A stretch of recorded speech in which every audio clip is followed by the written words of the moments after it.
Bonjour à tous. Alors j'ai l'honneur d'animer cette table ronde sur les entreprises à mission. Je vais sans plus tarder présenter nos panélistes et je les laisserai bien entendu développer leur parcours en leur donnant la parole. Nous avons le plaisir d'accueillir aujourd'hui Serge Bizouerne, qui est président et fondateur de Dom+. Serge, vous nous présenterez Dom+ tout à l'heure, et vous nous présenterez aussi la mission de Dom+, naturellement, puisque c'est l'objet de notre table ronde. Nous avons également, juste à ma droite, Arnaud Nodan, qui est le CEO de BDO France, avec un parcours d'expert comptable, commissaire aux comptes et de nombreuses fonctions qui dépassent même le cadre professionnel, puisque j'ai appris que Arnaud avait également des talents de sportif qui, sans doute, peuvent l'inspirer dans les différentes missions qu'il incarne pour sa société. Et puis, nous avons également la chance d'avoir Denis Tader qui est présent aujourd'hui. Bonjour Denis. Pour exposer la mission de Wacam. Et Denis nous expliquera, évidemment, pour ceux qui ne connaissent pas Wacam, non seulement quel est le métier de Wacam, mais aussi quelle est la mission de Wacam, puisque c'est notre sujet du jour. Alors, les sociétés à mission, ça fait maintenant 3 ans et demi que ça existe en France. Pour certains, même, il y a des précurseurs. Serge en est un. Avant la loi Pacte de 2019, certains avaient déjà commencé à vivre dans le cadre d'entreprises dites citoyennes. Et la question qu'on a envie de se poser aujourd'hui, c'est finalement, après 3 ans et demi d'existence de la qualité de société à mission, ce n'est pas un statut juridique, c'est une qualité, nous dit la loi. Est-ce qu'aujourd'hui, nous avons atteint, ou nous sommes en passe d'atteindre, un horizon qui dépasse les profits? Est-ce que l'entreprise citoyenne, ça existe vraiment? Ce sera ma dernière question. Et avant de pouvoir conclure, il faut effectivement commencer par rappeler ce que c'est qu'une société à mission. Et le mieux pour en parler, c'est quand même de solliciter des exemples auprès de mes panélistes. Donc je vais demander peut-être à Denis de commencer en nous expliquant, Denis, chez Wacam, quelle est la mission de la société. Rappelez-nous aussi, au passage, ce que fait Wacam au quotidien, sa taille, c'est comme une entreprise qui a un succès certain. Et puis, ça serait intéressant qu'on vous entende aussi sur l'origine de la mission. Qu'est-ce qui a impulsé chez vous cette mission? Quelle a été un petit peu l'inspiration? Et bien entendu, où vous en êtes aujourd'hui dans la mise en œuvre. Donc voilà, quelques questions et je vous laisse la parole. Bonjour à tous, donc ravi d'être là pour parler de notre parcours en tant que société à mission. Donc Wacam, c'est une compagnie d'assurance qui a un modèle B2B2C et qui construit des produits d'assurance. Donc on est une compagnie d'assurance à destination de ses partenaires, qui sont des distributeurs, professionnels de l'assurance ou des retailers. Et on les met à disposition de nos partenaires, ces produits, au travers d'API. Donc on est extrêmement digitalisé. On est présent dans 32 pays. Et voilà, on a une croissance pas loin de 30% tous les ans, donc très, très importante. Et donc, pour parler plus précisément de ce sujet de société à mission, l'étincelle de départ chez Wacam, et finalement dans 95% des cas, c'est la conviction du dirigeant. Donc notre dirigeant, c'est Olivier Jaillon. Et il y a 3 ans, donc en 2019, on a initié ce parcours au moment où on réfléchissait à construire des produits d'assurance un petit peu alternatifs où on ne gagnerait pas d'argent. On ferait en sorte qu'ils soient extrêmement simples et faciles d'accessible, enfin qu'ils soient très accessibles pour les utilisateurs et qui soient destinés uniquement à des populations fragiles. Donc voilà, on est dans un moment où on se dit on peut faire des produits qui soient différents de ce qu'on a coutume de faire. La loi Pacte paraît au même moment. Donc finalement, il y a des espèces de synchronisation qui sont extrêmement positives. Et puis c'est là où on a décidé, où Olivier a décidé qu'on allait entreprendre ce projet, cette aventure de devenir société à mission. Devenir à société à mission, c'est pas simple. C'est un parcours exigeant, puisque déjà, il faut embarquer un certain nombre de parties prenantes. Voilà, il faut embarquer ses actionnaires, il faut embarquer ses futurs clients, enfin ses clients, il faut embarquer ses collaborateurs. Donc ça nécessite d'abord un travail de réflexion, donc la vision et puis sa déclinaison, et puis ensuite de préparer son exécution. Faut mettre tout ça dans ses statuts. Et ensuite, il faut opérer. L'exigence qu'on s'est imposée, qu'Olivier nous a imposée, et je pense que c'était très bénéfique, c'était que ne pas se retrouver dans une course pour devenir le plus vite possible société à mission, c'était qu'au moment où on allait déposer nos statuts modifiés, on ait tout le dispositif qui soit prêt.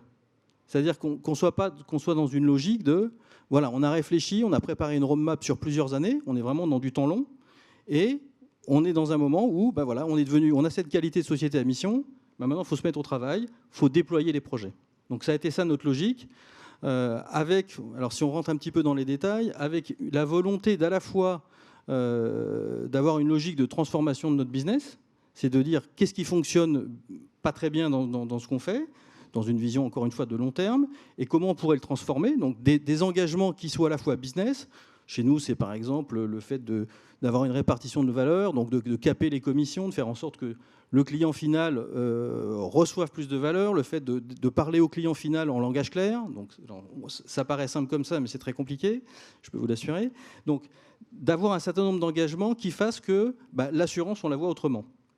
Et puis des engagements plus, on va dire, entre guillemets, citoyens, où là, on serait face à la société. Qu'est-ce qu'on peut faire pour apporter notre pierre à l'édifice ? Donc là, on retrouve cette notion d'assurance inclusive. En gros, c'est de l'assurance autrement, où on ne gagne pas d'argent et où on va cibler des gens qui sont plus dans la difficulté, que ce soit financière, psychologique. Donc, on a créé un fonds de dotation. Donc voilà, ce type d'engagement. Donc, des engagements business et des engagements, on va dire, sociaux-sociétaux. Merci Denis. Je me permets de partager le slogan que j'ai trouvé sur Internet, l'assurance transparente et impactante. Alors, la raison d'être. Alors moi, j'aimerais autant qu'on évite de parler de slogan parce que c'est pas un slogan. Mais d'ailleurs, c'est un bon thème. On s'est posé la question. Donc, notre raison d'être, c'est rendre l'assurance transparente et impactante. Et donc, on s'est quand même obligé à expliciter ce que ça voulait dire. Donc, dans nos statuts, on n'a pas juste positionné rendre l'assurance transparente et impactante, on a expliqué ce que ça voulait dire. Et sur notre site, on explique aussi ce que ça veut dire.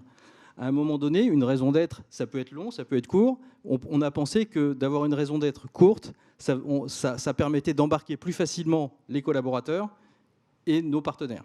Voilà. Dernière question, parce qu'effectivement, je ne savais pas, comme j'ai regardé sur Internet, je n'ai pas regardé dans les statuts, je ne savais pas ce qui était du ressort de la communication et ce qui était ressort du juridique, mais puisque vous me parlez de juridique, je suis beaucoup plus dans mon domaine de confort. Aujourd'hui, vous avez des objectifs sociaux et environnementaux dans vos statuts, les deux, ou vous avez choisi plus, j'allais dire, un des deux aspects? Alors, on a des objectifs sociaux et sociétaux, et on a un engagement environnemental qui est une politique ISR, mais en tant qu'assureur, on est plus tourné vers la société, la transformation de notre business et puis la relation aux gens en situation de difficulté. C'est un peu ça nos fondamentaux. Merci beaucoup Denis et merci de m'avoir corrigé car j'avais bien compris que ce n'était pas du social washing et vous avez largement passé le test. Je vais m'adresser désormais à Arnaud Nodan, CEO de BDO France. Arnaud, est-ce que vous pouvez nous partager, vous aussi, votre mission chez BDO en tant que cabinet d'audit? Qu'est-ce que ça veut dire vraiment au quotidien pour vous? Comment vous avez, vous aussi, eu l'idée d'être une société à mission et comment, aujourd'hui, les collaborateurs, voire d'autres parties prenantes comme les clients, le vivent au quotidien? Alors, bonjour à tous, merci beaucoup. Peut-être au préalable rappeler ce qu'est BDO. Donc BDO, on est un réseau international d'audit et de conseil. On est présent dans plus de 160 pays, on a plus de 100 000 collaborateurs.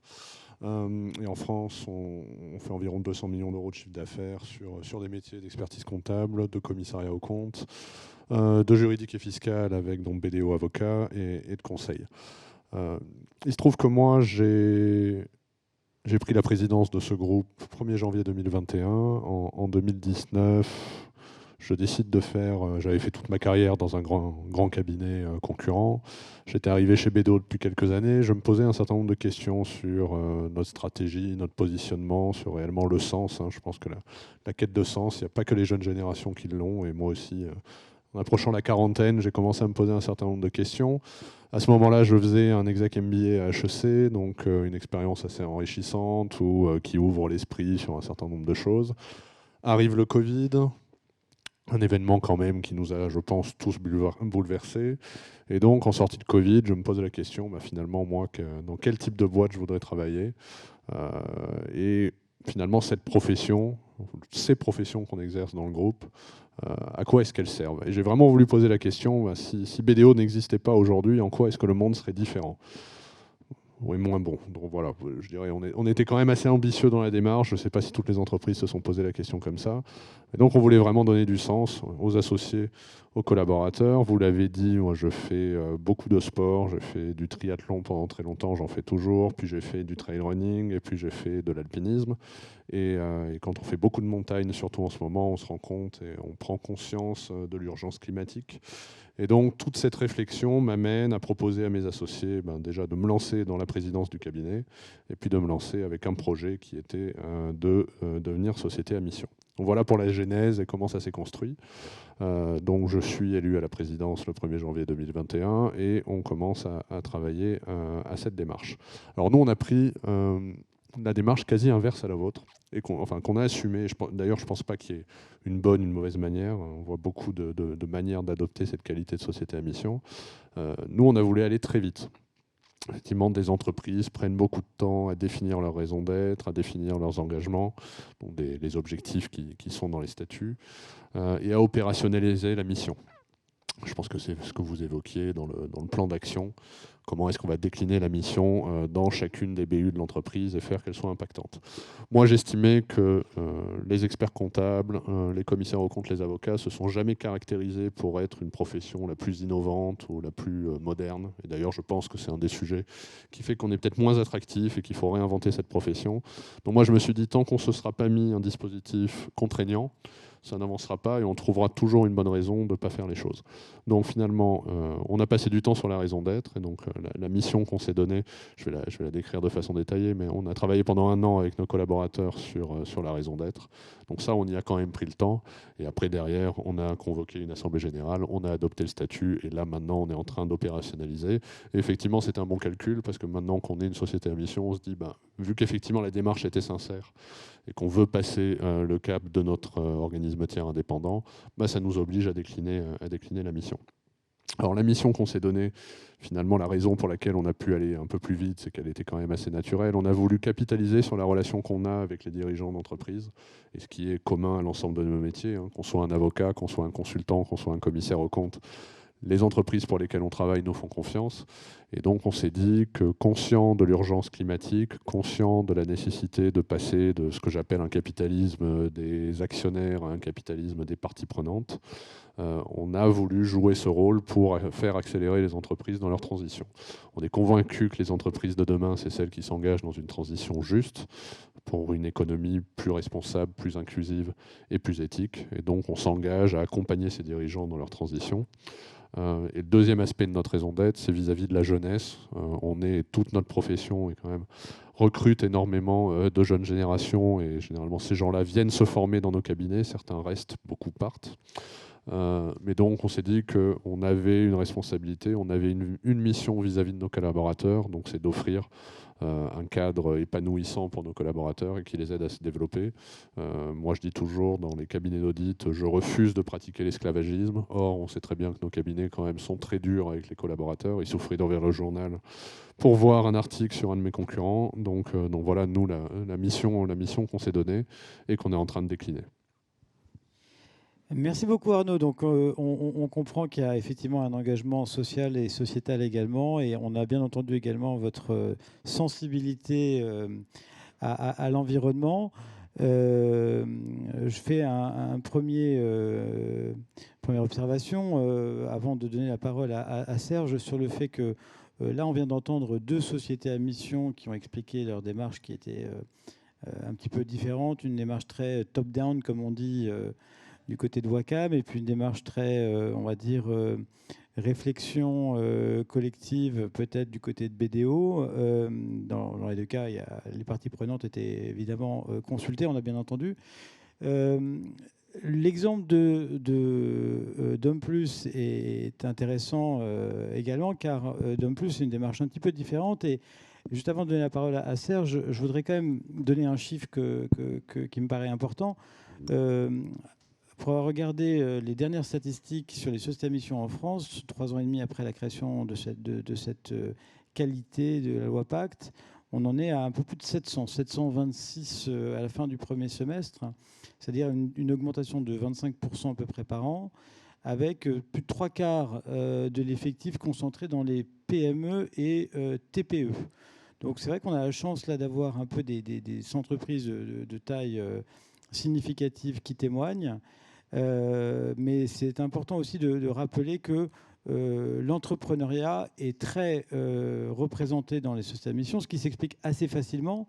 Et c'est d'ailleurs tout le mérite des entreprises de taille intermédiaire ou de grandes entreprises d'avoir fait cette démarche. C'est que quand on se crée comme une société à mission, ce qu'on appelle parfois une société à mission by design, c'est plus facile d'avoir une trajectoire rectiligne et claire que quand on a un héritage long et qu'on doit faire un revirement, ou en tout cas une grande modification dans l'organisation, voire dans le modèle économique. Alors dans le cadre d'Homme+, on a quand même une sorte de grande entreprise, j'allais dire société à mission by design, même si vous n'êtes pas, Serge, une véritable société à mission. Est-ce que vous pouvez nous expliquer un peu d'Homme+ et ce qui vous a, vous, guidé, puisque vous êtes un peu l'instigateur de cette démarche citoyenne? Merci Denis. Bonjour à toutes et à tous. Déjà, on l'a vu par les 2 exemples précédents, chaque entreprise est une histoire singulière. Et la deuxième chose que j'ai entendue quand Denis a démarré, c'est la conviction d'un dirigeant. Alors, moi, finalement, je vais vous raconter une histoire avec des convictions qui sont les convictions de tout à chacun qui est dans la salle. D'Homme+, c'est effectivement un acteur qui est dans le quotidien de vie des Français depuis 25 ans. On est derrière 3 salariés sur 5 dans le secteur privé et 2 retraités sur 5 dans le secteur privé. On accompagne des parcours de vie sur des questions de fragilité. Ce que nous avons vécu d'ailleurs ces 2 dernières années nous a encore plus poussé au devant de la scène. Mais l'histoire que je vais vous raconter fait qu'on ne rentre pas dans les cases de tout ce que j'ai entendu depuis le début. D'ailleurs, mon métier, c'est de faire en sorte que les personnes puissent avoir accès aux cases au quotidien dans un monde extrêmement compliqué. Et finalement, je vais rentrer par l'objet social. Il y a 25 ans, je viens du Québec. Je rencontre des gens outre-Atlantique qui me parlent de la personne comme étant naturellement une personne entière. Et donc, d'Homme+ est parti sur un parti pris, un objet social, où j'ai été fortement inspiré par cette dimension priorité à la personne. Il se trouve que c'est d'actualité. Et à l'époque, je rencontre nos avocats, je propose un service public. Évidemment, dans le domaine du service public, on me tape sur l'épaule. Quand on a un marteau dans la tête, tous les problèmes prennent la forme de clous. Et on me dit, c'est une très, très belle idée. Et finalement, je comprends que si je ne le fais pas moi-même, je ne vais pas y arriver. Mais très vite, je me suis aperçu que ça m'a échappé complètement parce que ce dont je parlais était totalement naturel. Et je demande aux avocats, excusez-moi, maître, de me faire des statuts autour de la personne avec une entreprise qui est complètement disruptive. Je ne me pose pas la question de l'économique et du social. Je dis, je veux dissocier l'actionnariat du droit de vote avec des grands actionnaires institutionnels que nous avons comme pour BTP, AG2R, la Massif, Enco. Vous imaginez bien qu'un commissaire aux comptes, 23%, ça n'a pas le même droit de vote que 30% ni 11%. Donc je dis, il faut dissocier le droit de vote de la gouvernance, il faut avoir une vision du partage de la valeur parce que, Évidemment, il faut investir, rendre le service accessible au plus grand nombre, réinvestir. Et donc, j'introduis une notion totalement illégale. C'est que je dis, mais pas de distribution de dividendes. Il se trouve que ce n'est pas légal, les avocats nous le diront. En droit des affaires, on ne peut pas ne pas distribuer de dividendes. Il se trouve que dans le pacte d'actionnaires, j'insiste sur le fait qu'on peut au moins limiter le fait qu'on ne distribuera pas plus de 50% du dividende. Moralité, depuis 23 ans, nous n'avons jamais distribué de dividendes. On a tout réinvesti et partagé la valeur avec les salariés. Mais le clou de l'opération, c'est que dans la gouvernance de l'entreprise, il me fallait garantir un objet non identifié qui est celui de la personne, qui était mon objet social, et garantir statutairement un organe qui soit consultatif, pas décisionnaire, comme le peut être le conseil d'administration ou l'assemblée générale, et un comité d'éthique. Et en plus, j'enfonce le clou en me disant, mais est-ce qu'on ne pourrait pas avoir un comité d'éthique qui serait composé de personnes publiques, de la société civile? Il est présidé par un haut fonctionnaire ou une personne de la collectivité publique. Et donc un comité d'éthique statutaire inscrit dans les statuts. Tout ça pour dire que, naturellement, je ne me suis jamais posé la question de savoir si je rentrais dans un cadre de conformité, mais avec un objet qui servait les valeurs, le métier, ni prononcer le terme de raison d'être, puisque, évidemment, 2003, priorité à la personne, il fallait être en capacité de tenir la promesse pour à peu près 15 millions de personnes en France. Et finalement, pendant 22 ans, le dirigeant que je suis n'est pas compris dans l'expression même statutaire de l'entreprise, parce que pour les gens du public, on est une entreprise privée, et pour les gens du privé, on est une entreprise publique. Au milieu d'un monde où, je vous le rappelle, on a le monde de l'économie sociale, on a des entreprises qui sont coopératives, avec des statuts très différents. Donc il y a des tas d'expressions de gouvernance d'entreprise et surtout pas de modèle qui s'oppose. Mais finalement, je me suis posé la question, par rapport à l'objet, quel véhicule je pourrais avoir qui réponde et qui encadre et qui sanctuarise quelque part le travail qu'on fait au quotidien, et qui est un métier garant de la protection de la personne, agissant pour le compte quand même de grands donneurs d'ordre et de grandes marques et de grands organismes, puisque ce que nous le faisons pour des organismes sociaux, pour des mutuelles, pour des entreprises, pour leurs salariés ou leurs bénéficiaires. Aujourd'hui, une grande marque, elle ne peut pas ignorer qu'elle a 40% de ses consommateurs ou clients qui sont en fragilité potentielle, ou peut-être 35% de ses salariés. Et donc, évidemment, il faut être très cohérent dans le discours qu'on tient quand on exerce un métier d'intermédiaire comme le nôtre. Puis bien entendu, mes propres collaborateurs, c'est eux qui font l'entreprise, ils sont en contact et en porosité très forte avec la société civile, avec ce qui se passe, c'est les remontées de situation de vie. Il faut voir ce qui s'est passé depuis le début du confinement avec la montée des fragilités sociales. Et mon discours, il doit être très cohérent avec des collaborateurs, mes collègues, qui sont dans la même situation de vie que ce que nous accompagnons au quotidien.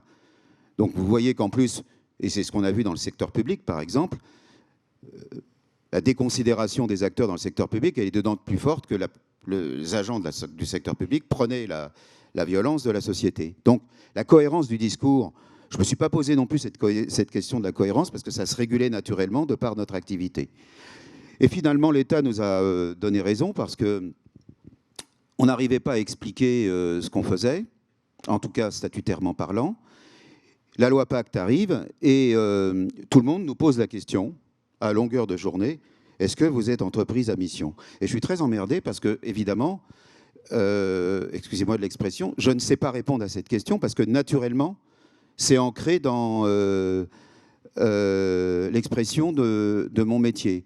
Alors, avant que la loi Pacte arrive, finalement, Dom Plus, c'était, parce qu'on est une entreprise de B2B, comme le dit, comme dans l'expression marketing, mais on est très peu connu. En fait, on est caché derrière tout un tas d'organismes. Mais avant, on était quand même considérés un peu comme des Indiens qui avaient une posture singulière et originale. Maintenant, on vous dit que l'approche globale, les approches prendre en compte la personne, la question de la considération, l'écoute, c'est des notions extrêmement importantes. Mais aujourd'hui, du coup, on se retrouve devant un paradoxe.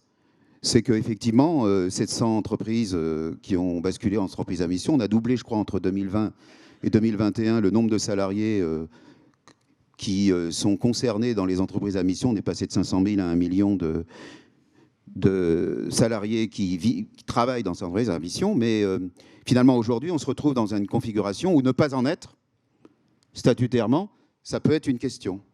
Moi j'assume, je trouve que c'est extrêmement intéressant, Denis a montré, et Arnaud aussi ont montré que ça a structuré pédagogiquement, ça a emmené les équipes, ça a peut-être conduit à une prise de conscience. Finalement, c'est une méthodologie. Alors, je ne parle pas de conformité, parce qu'en plus, il y a un cadre très formel. Nous, on a monté le meuble Ikea à l'envers, on est parti de la personne, c'était notre objet. Et naturellement, on s'est retrouvé dans cette histoire de vie-là. Voilà. Et je pense qu'on arrive à un moment, mais peut-être qu'on aura le temps dans les quelques secondes qui nous restent, parce que je suis un bavard, à se poser la question au moment où on est rattrapé par des réalités sociales, à des oxymores organisationnels, comme on dit, où il y a certaines marques qui poussent énormément l'engagement et qui finalement sont rattrapées par des cohérences ou des incohérences de pratiques internes. Je pense qu'on a intérêt à faire très attention, on est très responsable, qu'on soit ou pas entreprise à mission statutairement, on a intérêt à faire très attention en ce moment, compte tenu de la manière dont nous, citoyens, avons pivoté. En tant que salariés, en tant que clients, on est très regardants sur la cohérence et sur le discours autour de ces questions-là. Merci Serge. Alors effectivement, on a compris. Moi, si c'est clair, mais bon. On a compris que la loi, c'était pas tout, et n'en déplaise aux avocats, effectivement, on est sur un sujet de quête de sens. Je vais quand même me permettre de parler un peu d'organisation, parce qu'on a bien entendu celle de Dom+, mais on aimerait aussi un peu connaître chez Wacam comment est organisé le comité de mission. Vous savez qu'une société à mission est composée d'un comité de mission qui fait un rapport, lequel rapport est lui-même audité par un organisme tiers indépendant.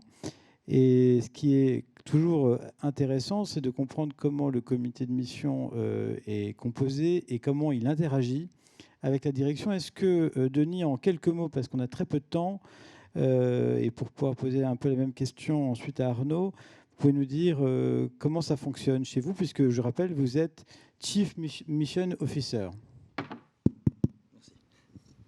Merci. Donc oui, donc Chief Mission Officer, c'est un nouveau mot, enfin, c'est une nouvelle fonction, voilà, qui existe depuis pas très longtemps. Donc on est en train de créer cette fonction et de comment ça doit fonctionner.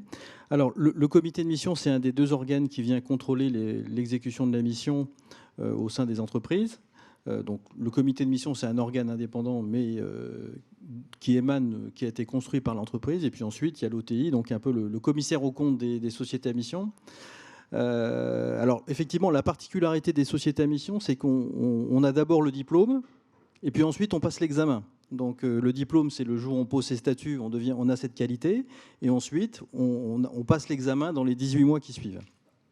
Enfin, fonction de la taille des entreprises. Donc nous, notre comité de mission, nous on est devenu société à mission en mars 2021.